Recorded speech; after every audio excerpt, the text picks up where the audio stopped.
Yung brownout, just to add to it, pag nagpa-brownout lang dun sa pag-summer, if you notice, di ba? It's not the supply, it's in fact our transformers. Kasi nga, transformers and other matters, kasi nga, medyo luma ng ating mga electric infrastructure.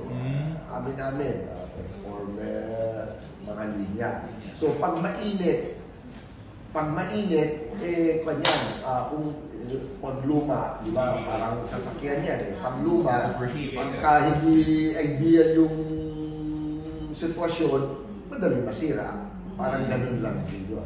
So, I think I mentioned to you in my previous press conference, to upgrade everything in Ilocos Norte, we need about 3 billion. Na 3 billion.